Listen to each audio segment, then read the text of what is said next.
Hello, everybody. I'm Melissa, and welcome back to Book Bar, and welcome to my favorite video of the month, my monthly stats and faves for the month of June. In the month of June, I read a total of 23 books, or 22 books with one DNF. I will have my mid-month and my end-of-month wrap-ups linked above, where you can hear full thoughts on every book I read. I read a total of 7,973 pages with an average page count of 363 pages. This month felt like I was getting back to how I liked to be reading. I did slump a little bit in the middle of the month, but because I started off really like gung-ho, and then I kind of slumped a little bit. I mean, obviously things happened. I officially moved out of my apartment. I was busy. My mom was visiting. I was moving, I literally one whole day I didn't read at all because I spent the entire day moving and driving, and it was just not, yeah. But yeah, I read 6 5-star books, 2 4.5-star books, 8 4-star books, 5 3.5 stars, and 1 3-star, which is lower than normal. I forgot to write the average rating down, but it was like a low 4, which is not normal for me. Like, I felt like it was very mid-month. Usually I could have a lot more higher rated, like 4. I usually have a lot more like 4, 4.5, and 5 than I do. It's usually like 1 or 2 3.5s and 3s, but that's okay. I read 13 books with representation. I forgot to write down how many author representation books I had, but there was quite a few. I had 11 new releases, 5 2023 releases, 5 releases between 20 and 2022, and 1 release between 2010 and 2019. I read 8 books via library audio, 1 book via library ebook, 5 via KU, 1 via Audible Plus / KU Read and Listen is really what it was. 6 Audible owned books and 1 physical book. I read 6 traditionally published books and 16 indie published books, which seems more normal. I didn't read any ARCs. I had no rereads. 3 books made me cry, and I didn't write down how many new to me authors there were. So give me 1 second. I had 11 new to me authors that I read, which pretty good. I read 7 contemporary romances, 2 fantasy romances, 3 dark romances, fantasy / paranormal is what I meant to say. 3 dark romances, 4 sports romances, 4 small town romances, 1 thriller, and 1 graphic novel. 18% of my reads were white, 18% were blue, cover color-wise. 18% had a pink cover, 18% had a black cover, 9% had a green cover, 4% had purple, 4% had gray, 4% had red, and 4% had brown. So no, they all had one color mostly that stood out on the cover. And then my top 5 is actually going to be a top 6 because I had 6 5-stars. So choosing 1 to leave off of this list just felt stupid. So yeah. And really, I don't know that, and you ask me on any day, this list might change from how I have it. So we're just going to go ahead and get on into it. And I'm not going to count down like I normally do. I'm just going to talk about all 6 of them. And we're going to start with When You Left Me Speechless by Jess Christine. I love finding debut authors and debut books that just knock it out of the park, and this was one of them. I absolutely loved this. This follows Poppy and Logan. And Poppy is a speech therapist, in school to be a speech therapist, and she makes a mistake and ends up not being allowed into her program that she needs to be in to graduate. And she's trying to figure it out, really. She has a weekend to figure it out. She's freaking out.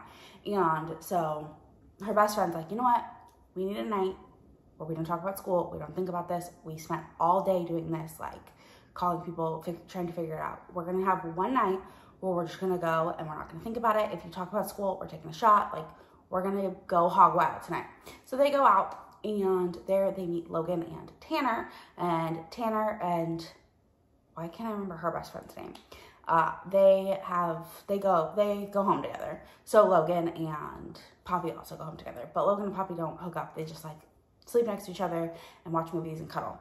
And then it's like the next week, and Poppy she found a placement. She's at this school. And there she sees Logan. And they pretend that they don't know each other for a while until they like discuss things. And they're like, you know what? Like, let's be friends. Like, it's fine. Nothing happened. No, we didn't sleep with each other. It's fine. And so fast forward a couple weeks, they're spending a lot of time together. And they realize that they really do have feelings for each other. And things go from there. It's forbidden because you're not supposed to, like, the student teachers aren't supposed to date the teachers, and, you know, she's not his, like, direct report or anything, but it was so good. I absolutely adored it. Then we have Behind the Camera by Chelsea Curto. This is the third book in the Behind the Lens series, which I didn't realize. I thought it was the first book, but it's the third, which is fine. I really enjoyed it still. I had no problems, like, reading it out of order. I do know that the first book follows the heroine, Maeve. Is that her name? Maven. Follows Maven's dad and her stepmom. And then the second book follows the coach and his wife, who you see in the books. But, like, you don't necessarily need to have their backstories to understand Maven and Dallas, because even in the beginning it says, like, they make, like, tiny appearances, but they never have any interactions together on page until you see them in off camera, or behind the camera. So, yeah. It was really good. I really enjoyed it. Dallas is a single dad and to an adorable 4-year-old June, and he is struggling to find a nanny who isn't just there to sleep with him. And he goes to his coach. He's like, Coach, I might have to retire. Like, I don't know that I can do this. I'm really struggling. And one day, Maven busts into his meeting with his coach, and his coach is like, maybe. Don't touch her, but maybe you guys could work together. And so Maven becomes Dallas's nanny, or, well, June's nanny. And things are fine, things are going great, until they both realize that they might be attracted to each other. And, yeah, and it's forbidden. Again, I had a thing for forbidden because you're going to see that coming up a little bit more. Because there's a rule that employees of the team, which Maven is also a photographer for the football team, cannot date athletes. So, and Dallas is the kicker of the football team. So, yeah, that was fun. It was fun reading about a kicker because usually it's like the quarterback or the receiver or the running back. Like, it's always the star players. It's never the kicker. And he was a way better version of a kicker than Harrison Butker. But that's besides the point. Moving on. But yeah, again, I loved it. Such a good book. Then, I'm just going in order, like backwards order of how I read them. Then we have Forbidden King by Laura Pavlov.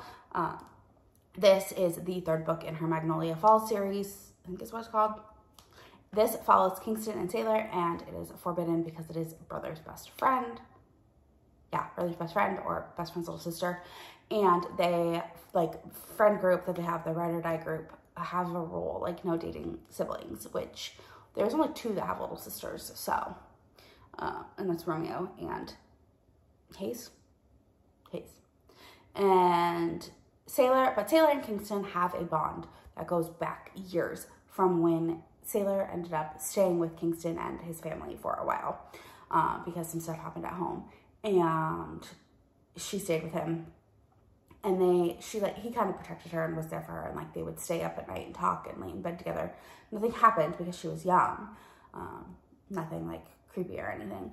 But they were just, like, really good friends, and they stayed really good friends. But he's always kind of felt this feeling, like, these feelings towards her, and he knew that he could never act upon them. And he tried so hard to ignore it, but she kept pushing, and, you know, things went from there.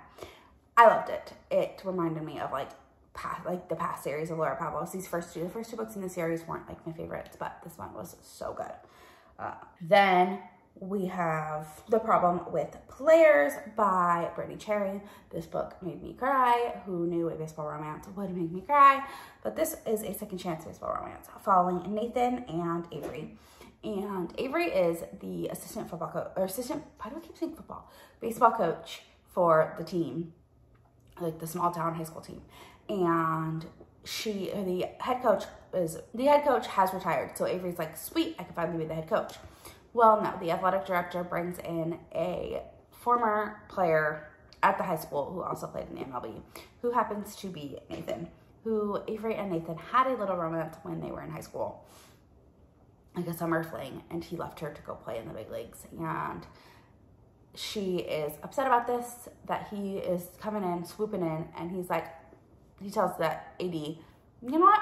I'll be the assistant coach. She can be the head coach. Like, we got this. She deserves it. It's fine. He would pretty much do anything for her, this man. Yeah, it was fantastic. I loved it. Then we have Crossroads by Devney Perry. This is her first book in her Haven River Ranch series. And again, this book made me cry. This follows West in India. Again, a second chance romance, which I love. India and West grew up, like, what India's family went to West's family's ranch every summer, or almost every summer. There was a couple there that they didn't go to. And her and West became close, like they became friends, and then eventually, it's like they got older, they became more than friends. And now it's like years later, and India has come back to town and has bought the ranch that West family owned. And there's a reason she bought it. And when you find out the reason, you're like, ah, I love it. Loved it so much. So good. Definitely a favorite of the year. Then my last 5-star book this month, which is also another favorite, is Forbidden Hearts by Corinne Michaels. This follows Asher and Phoebe, and it's another single dad nanny romance. Asher's daughter uses ASL. She can't hear. And his ex-girlfriend, not really ex-girlfriend, like they just like were friends and they hooked up, and then she ended up pregnant. But the mother of his child is actually, like, she has an assignment, and so she needs to go live like for like 3 months overseas, and she can't take their daughter with her because she obviously needs to work. So she will be staying with Asher for an extended period of time, and Asher needs a nanny that is fluent in ASL because the daughter's previous nanny has decided to move on from being a nanny and move like back with her family.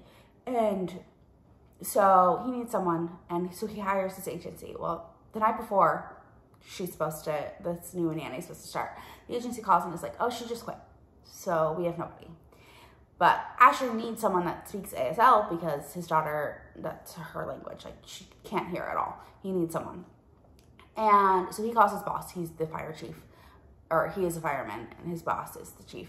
And she's like, hey, I can't work. Like, I can't do it. I need to take time off. And his boss is like, no, my daughter's back. And she is fluent in ASL. She's getting her degree in this. And so, but Asher has previous experience with Phoebe, and Phoebe babysitting his daughter, because when she was 18, she babysat, and his daughter cut her hair, like almost scalped herself, cut her hair. And so he's like, no, I can't allow this to happen. And he's like, his boss is like, she's older now, she's more mature, your daughter's older, like, it'll be fine. So they agree. Things go from there. There was a twist in this book that, oh my gosh, I could not believe. But yeah, I really enjoyed it. So yeah, those are my 5 or 6 favorites, which were all my 5 stars. I couldn't just keep one off. Like, there was no way. I loved them all way too much. So yeah, if you made it to, that is the end of this video. I don't really have anything else to say. If you made it to the end of this video, leave me a key emoji. And don't forget to like, comment, subscribe. All the fun stuff. It really helps me out. And I'll talk to you all in the next one. Bye.